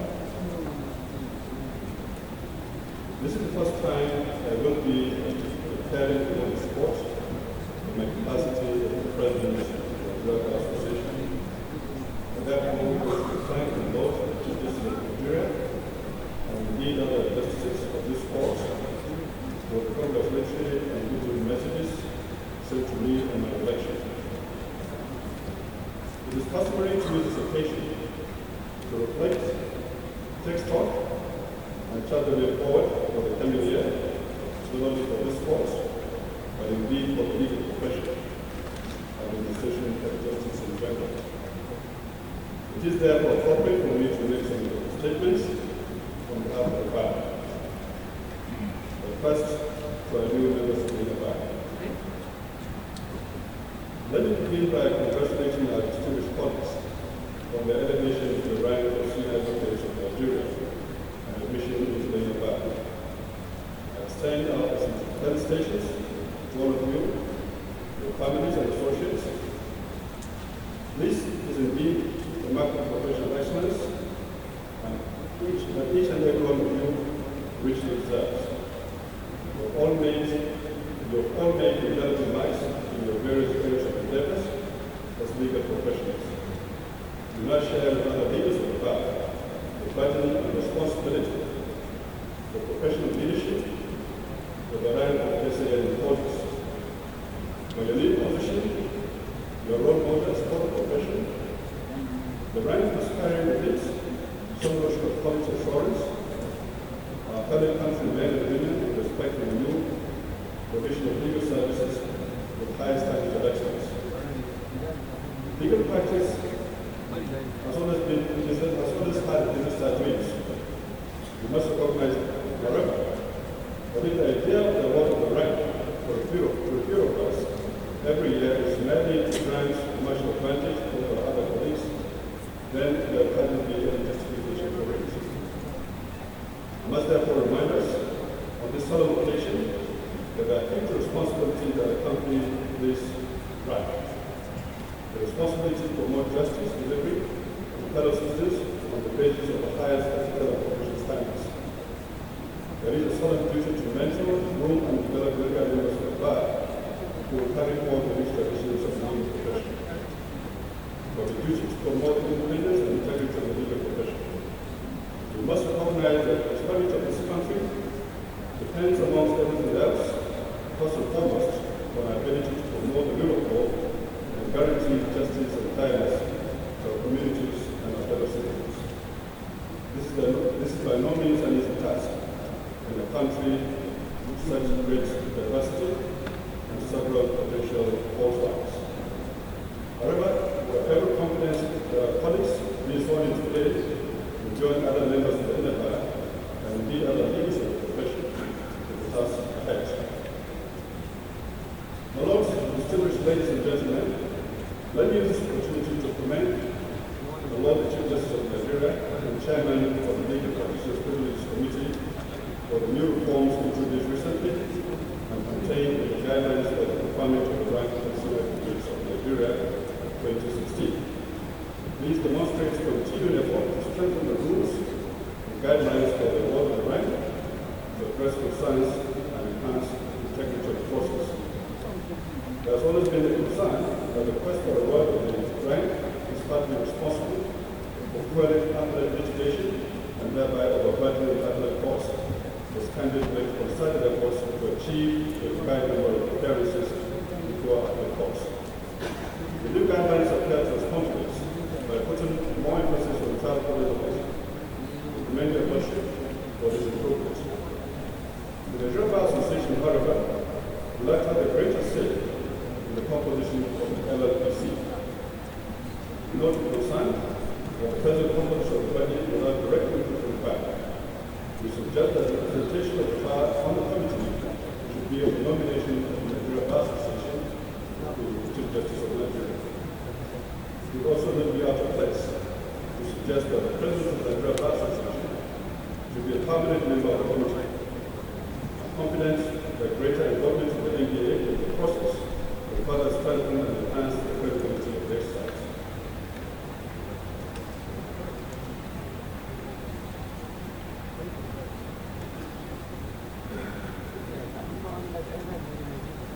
My lords, permit me to now turn to some other broader issues. First, the reform of the judiciary. I want to begin by commending the efforts of the judiciary under the leadership of Chief Justice Mahmoud Mohammed, GCOM, my lord. In your address on similar occasion with this very portion on 21st September 2015, 2 areas caught my attention. First was a commitment to institutional integrity. This is what you said on that occasion. Since assumption of office, I have worked to strengthen the integrity of our judicial institutions through the review of judicial officer appointment process, as well as innovations which will enhance this disposition, and endeavoring of the open door policy that has enabled me to engage with other heads of court and where necessary for leadership of the bar and courts. The other area that caught my attention was the commitment to the deployment of information technology in the judiciary. Indeed, I have no doubt in my mind that these two areas hold the key to the transformation of the judiciary. I mentioned us in the modern era of administration of justice. Luckily, we are making progress on both sides. In April 2016, we saw the launching of the new national judicial policy by the National Judicial Council. This new policy covers a wide range of issues, from appointments, judicial performance, access to justice, case flow management, transparency, and anti-corruption policy. We commend the worship on this board initiative. We recommend active dissemination of this policy across all levels of the nation's judiciary. And we ready monitoring and evaluation of the attainment of the policy objectives. Recommended by this new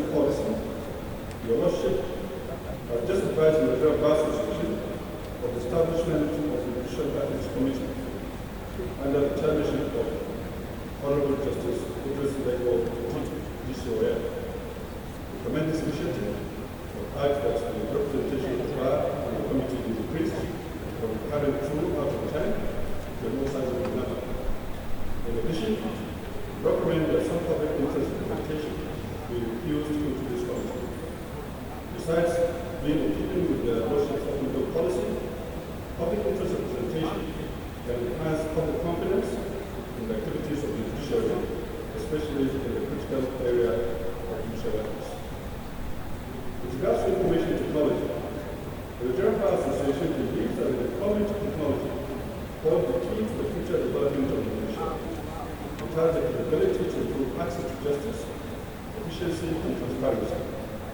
We note that despite the approval of the licensing policy of the judiciary and the modest progress that has been made in recent areas of case flow management and electronic communication,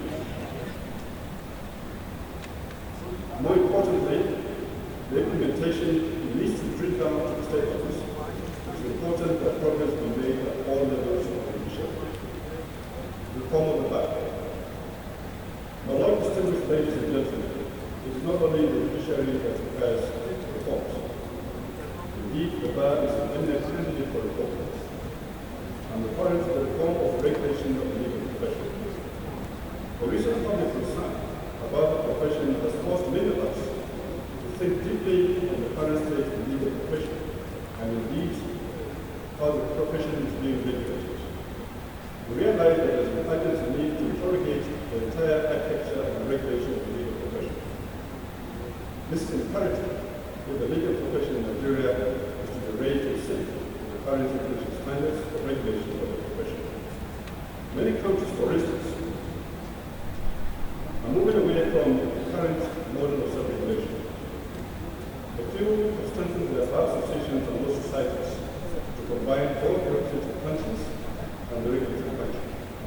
In my view, this is a conversation that is long overdue here. We must, for instance, interrogate the capacity of the body of judges to continue with regulatory responsibilities. The body of judges currently comprises 240 members. Out of this, 99 are life benches, majority of whom do not attend the meetings of the body due to age or other diseases.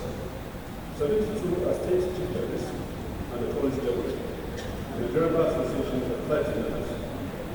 The remaining members are just of the Supreme Court, and the President and presiding officials of the commissions, all very busy people. The question rarely develops is, what sort of regulation do you expect from a body comprising 240 members, many of whom can only expect to give fleeting attention to these functions? Many countries in the Commonwealth, though still retaining the ceremonial responsibility for the benches and admitting qualified persons to the bar and its custodians of legal tradition to another form of powers, that created new and more effective institutions for more others of the increasingly complex types of regulatory profession. In the United Kingdom, for instance, the Legal Services Act of 2007 is legislation with over 400 pages.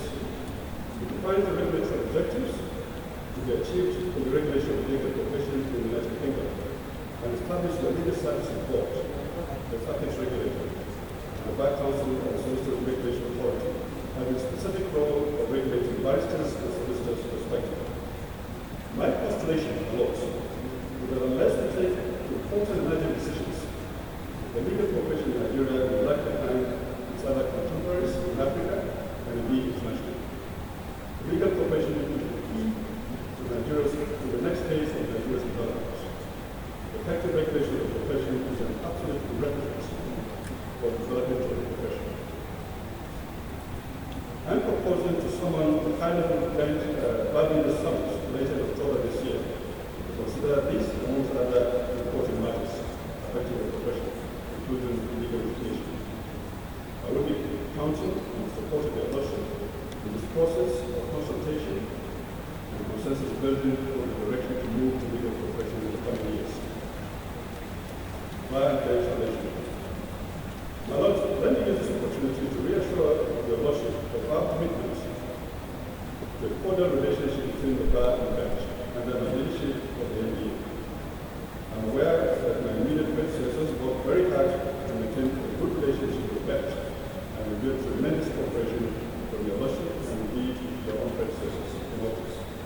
The bar and the bench are the same goals and the same strengths. We work for the same objectives. I think we must swing or sing together.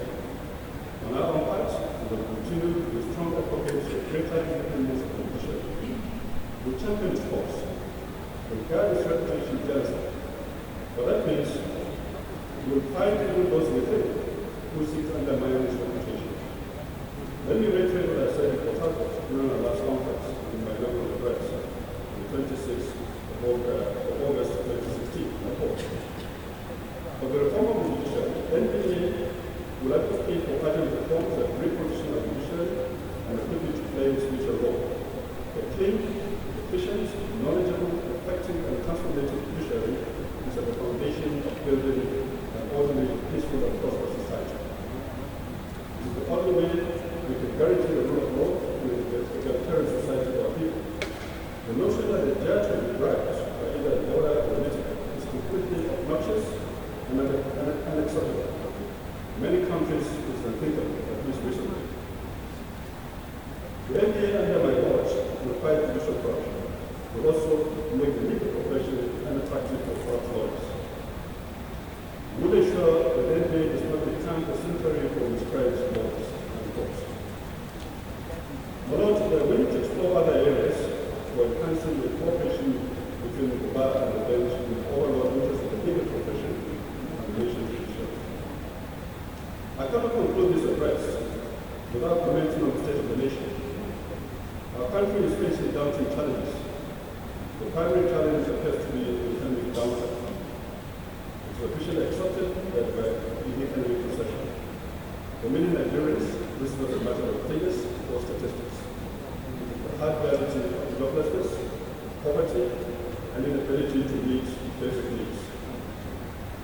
Getting out of our present situation demands concerted efforts of all citizens and all institutions.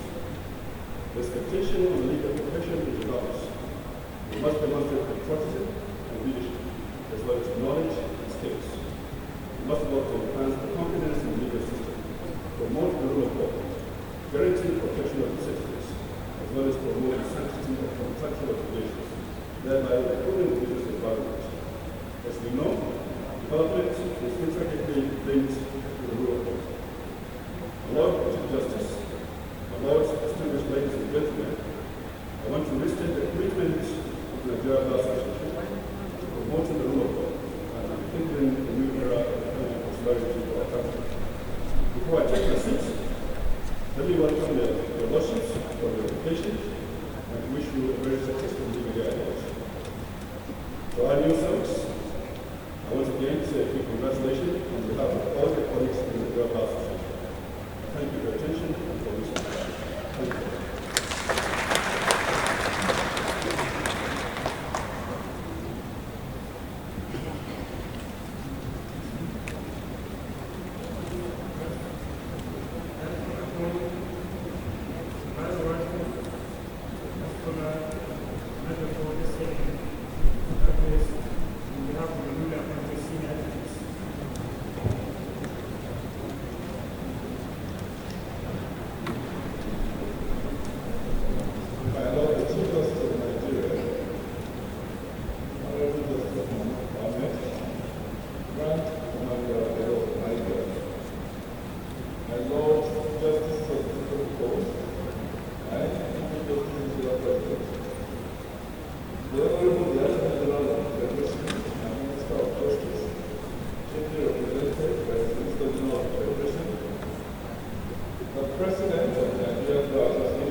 At this auspicious occasion, with the Supreme Court is sitting in back in this splendid hallowed chambers. His Lordship's order, having been delivered to my office, left me with no other option than an immediate response of ask for your support. Today's event is a memorable one for which I am grateful to God Almighty. My colleagues and I profoundly appreciate the kind consideration of the legal practitioners and legislators under the independence of the Lordship of Chief Justice of Nigeria. I've been conferred with the rank of senior advocate of Nigeria. The attainment to permission is a inner bar by members of our organization is a special recognition of our uncle and brother in training for excellence in Africa. We consider ourselves fully privileged by this honor. Our profession, the legal profession, is in transition to the legal. The challenges are manifold and at times complex. It is therefore imperative that the bench and the bar must move in synergy and in the right direction. My lords, distinguished ladies and gentlemen, I wish to commend the efforts of my Lord the Chief Justice in advancing the cause of the restoration of justice in this country. Of note is the continued deployment of information and communications technology, especially the latest amendment to the Supreme Court rules, which make more communications, correspondences, and notices related to matters of the Supreme Court to be by officials of the Union. In consequence, it will be impossible to practice at the Supreme Court and all superior protocol agreements without the official meeting. The benefits of this development to our official landscape will be tremendous. Permit me to also commend my Lord the Chief Justice in the timeless resolution of cases affecting judicial officers coming before the National Judicial Council. This practice has done a lot in advancing public confidence in matters pertaining to the discipline of judges and the administration of justice generally. While it is appreciated that a lot still has been done federally, it is clear that with the current momentum, the future of the institution delivered by all as the last book of the common man, that is the judiciary, is very bright. The current access of any form of structural privilege for new entrants into the legal profession has been a cause for concern. As things are, a new ringmate on enrollment set up its practice and function as a full-fledged legal practitioner practically from the precincts of the Nigerian law school. The reality is that the new ring requires additional and invaluable work experience under the supervision of senior colleagues. The aim of privilege is not to elevate the mission of formal legal training of new lawyers. It is essentially to avail them of a period of hands-on apprenticeship in law establishment for a total comprehension of law practice. There have been well-written arguments for and against the skill, but its effective relevance in a number of jurisdictions with attendant benefits may be the compelling basis for a use of the full skill there as well. Another source of concern to our profession is the ever-increasing number of new law faculties as approved by the National University Commission. This should not ordinarily attract any comment because it is a normal expectation to view advancement from the perspective of increase. What has been troubling is the absence of discernible effort at putting in place the components of support for expansion in terms of manpower growth. It is my view that the body of editors and the Council of Legal Education should take a holistic look at legal education and national requirements for lawyers. There should be a correlation between the requirement for the services of lawyers and the number of lawyers in license to sustain quality and ensure meaningful growth. An indirect connection is the concern about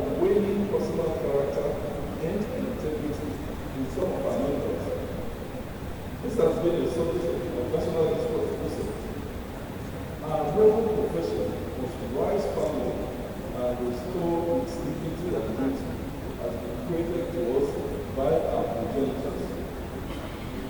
An unwelcome practice, which was believed to be illegal, is the wearing of the without restraint. I am, my lords, distinguished ladies and gentlemen, referring to the practice of lawyers addressing the press with their slant of transcribing notes after each hearing.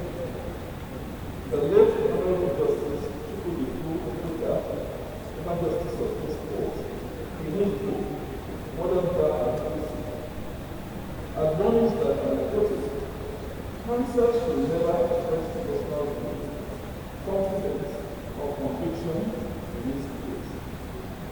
Such proposals are necessary, irregular, and fraught with danger. Counsel is not usually called upon, but for his case, he is called upon to argue his case. The duty of an advocate should be to press his argument upon the court, not his opinion upon court. I will strongly, my Lord, commend this towards all legal practitioners at all times. This practice has been replicated by the leadership of the Nigerian Bar Association on several occasions. I will take this opportunity to implore our new president, Mr. A.B. Manuel, senior advocate of Nigeria, to kindly take the matter with a view to ensuring that all lawyers fall in line with what should be. On behalf of my Golden New Service, we promise and are determined to uphold and possibly advance the ethics and efforts of our profession from the inner bar, mindful of the privileges attached to our newly conferred status and the responsibilities and duties that go with it. I wish to thank especially our learned secretary for so long and willingly embracing us into their esteemed fold at the inner bar. We assure you most sincerely that we shall never be privy to any attitude or behavior that will deliberate to extreme fraud. Our word of the round of of Nigeria came in the tenor of the leading past president of the Nigerian Bar Association, which is Mr. Austin Alege, senior advocate of Nigeria, whom I am certain is enjoying the knowledge of tradition after a active and successful term. His administration brought in provisions including the endowment of the long-awaited Nigerian Bar Association prizes for the best performance and professional examinations, and of course, the opportunity at the Nigerian Bar Association elections, which stage is improved upon. We wish him every success in the future. The association today has a new leader, new and elected partner. On behalf of the new senior advocates in Nigeria, I wish Mr. A.B. Mahmoud, officer of the head of Nigeria, senior advocate of Nigeria, a successful tenure in office. We also review our colleagues of the legal profession who steadfastly joined us in the federal government in its efforts at advancing our economy and in the fight against corruption. I must express words of appeal to my Lord, the Justice of Nigeria, Justice of the Supreme Court, the President and Minister of Government, as well as chief judges and judges of various high courts, for their commitment and diligence even under prior conditions. Your erudition of your lordships, judges, transcend the boundaries of our country, and it's a matter of pride for us that your opinions assist in shaping the jurisprudence of sister African countries and even beyond. Needless to say, you are a part of our attainment of your faith. We wish you all abundant God's blessings in your endeavors. Let me also say at this point that it's also by previous notice people of Nigeria that today will be Praise last position at this sort of event. I wish the Lordship every happiness and good health for the future. In conclusion, I congratulate my brothers, the Muslims of Nigeria, on their attainment of the power of the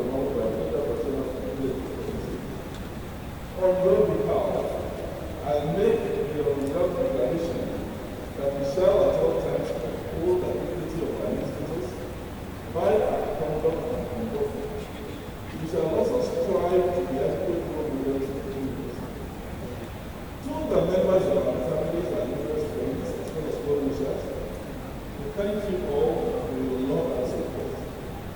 We thank you for standing by.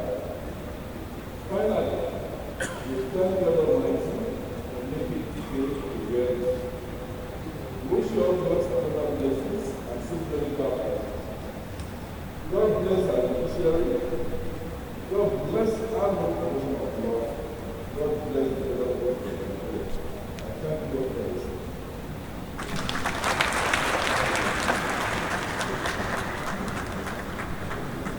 Thank you very much. And let me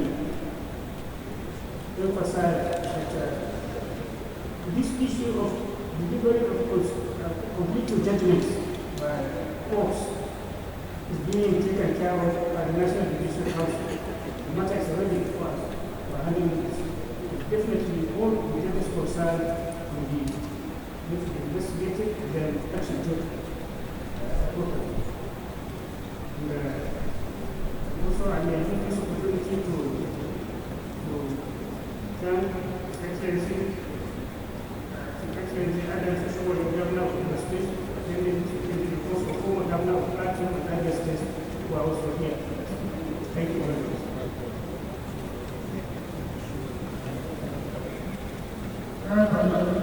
Honorable President